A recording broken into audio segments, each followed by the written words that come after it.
Zrobiłam film, patrzę na niego i myślę, Katarzyna, ty chyba oszalałaś. Znowu słoiki? Przecież niedawno były, ileż można?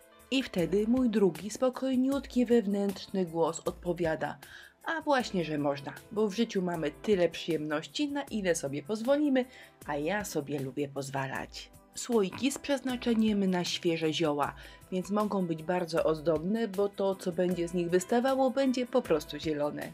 Żeby zdobyć fajne słoiki, można zrobić najlepiej jedną z 3 rzeczy. Pójść do babci, kupić i zjeść ogórki albo wybrać się do Pepco. Ale jeżeli słoik nie ma być zakręcany i zależy nam na ładnym, grubym, szerokim gwincie, no to jednak najlepsza jest Pepco. Jeżeli projekt ma być tańszy, to można pominąć primer i lecieć po szkle od razu farbą akrylową. Ale dzięki primerowi farba na szkle się świetnie trzyma i naprawdę trudno ją zadrapać. Czyli w moim filmie był położony primer raz i cieniutko, a następnie 3 razy biała farba akrylowa, bo te słoiki mają być idealne. Serwetka papierowa. Wycinam wzory, następnie oddzielam jedną górną część serwetki i potem pędzelkiem z wodą obrysowuję wzór i odrywam niepotrzebne białe części serwetki. A wzór prawie gotowy do przyklejenia wygląda tak. Bo nawet jeżeli coś na pierwszy rzut oka wygląda prawie idealnie, to na drugi jednak trzeba troszkę pokombinować, żeby nam grafika ładnie siadła na słoiku. Bukiet jest śliczny, ale troszkę za szeroki, nic nie szkodzi, pokombinujemy i będzie pasował w punkt. Wszystko oczywiście będę przyklejała do słoika klejem do decoupage. Klejem smaruję wyłącznie od góry. Lubię takie bukiety, na których dużo się dzieje, bo można z nimi fajnie pokombinować. Gdzieś coś odciąć albo oderwać, a w innym miejscu dokleić. Nawet jeżeli robimy to niedokładnie, to i tak tego absolutnie nie widać. Zobaczcie, powoli Wam odwrócę, te bukiety wybaczają wszystko. Zresztą sama serwetka jest bardzo fajna, bo te bukieciki występują w 2 rozmiarach, więc cudownie pasowały zarówno na większy, jak i na mniejszy słoiczek.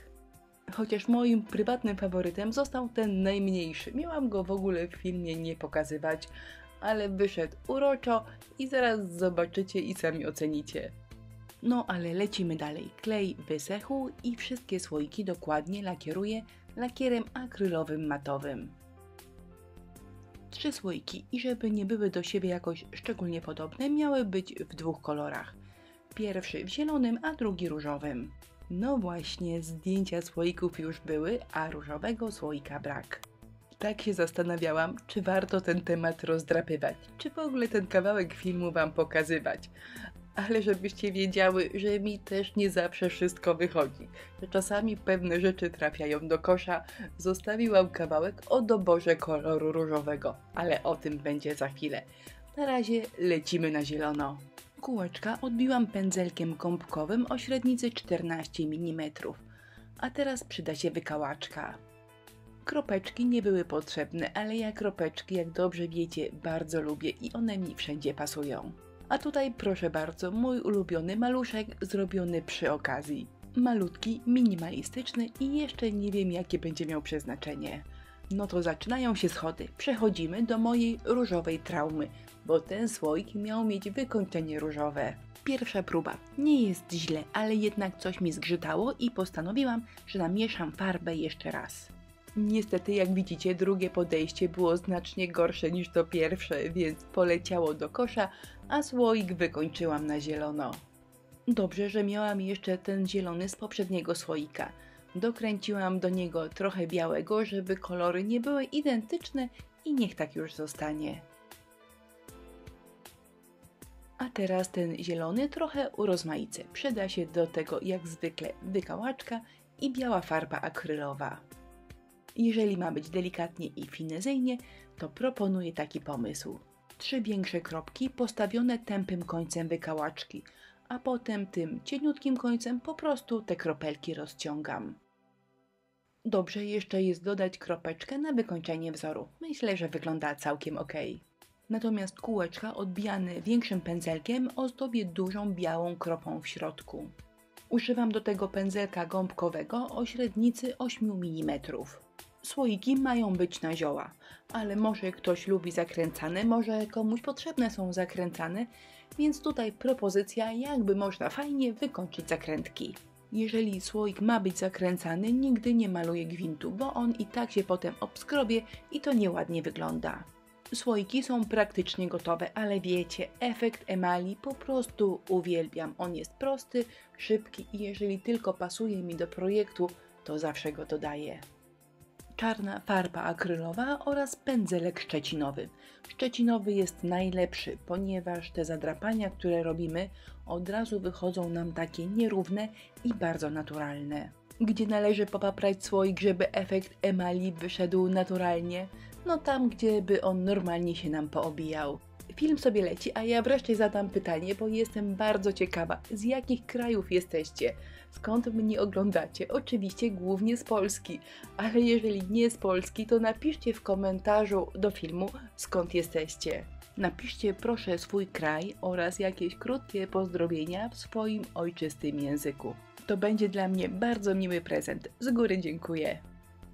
No i słoiki praktycznie są gotowe, a teraz przygotowuję wszystkie dodatki, które za chwilę jakoś elegancko chcę połączyć w jedną całość. Jak zawsze wszystko sklejam klejem na gorąco. I jak zwykle wszystkie dodatki robię osobno, tak jak na przykład tą wstążeczkę. Robię ją gdzieś z boku i gdy jest idealna, dopiero ją przyklejam. Mój ulubiony maluszek jest gotowy jako pierwszy. Jak wspominałam, pokrywka nie jest mi potrzebna, ale wpadłam na pomysł, że można by ją tak wykończyć, więc pomysł przedstawiam, może się komuś przyda. Tutaj postanowiłam, że z dodatkami pojadę na bogato, bo skoro góra jest skromna, bo to tylko ziółka bez żadnych kwiatów, no to dół można pojechać po bandzie. Gotowe i moje 3 słoiczki prezentują się tak. No i to są słoiki w wersji ekskluzywnej, czyli z Pepco, ale myślę, że ten projekt na naszych rodzimych słoiczkach po ogóraskach także się świetnie sprawdzi. A na koniec troszkę ogłoszeń parafialnych. Linki do wszystkich produktów, których używałam w filmie, znajdują się w jego opisie, czyli pod wideo. Wszystkie sztuczne kwiatki, koronki, wykałaczki i inne cuda tam znajdziecie. Następny film jak zwykle w najbliższą niedzielę. Można mnie oglądać od 9 rano. A jeżeli szukacie fajnych ludzi zakręconych w deku, to zapraszamy na naszą grupę na Facebooku. Nazywa się Inspirello i Przyjaciele. A na koniec taka mała deklaracja. Postaram się, naprawdę się postaram, żeby w najbliższym czasie nie było żadnych słoików. Postaram się, ale nic nie obiecuję. Do zobaczenia.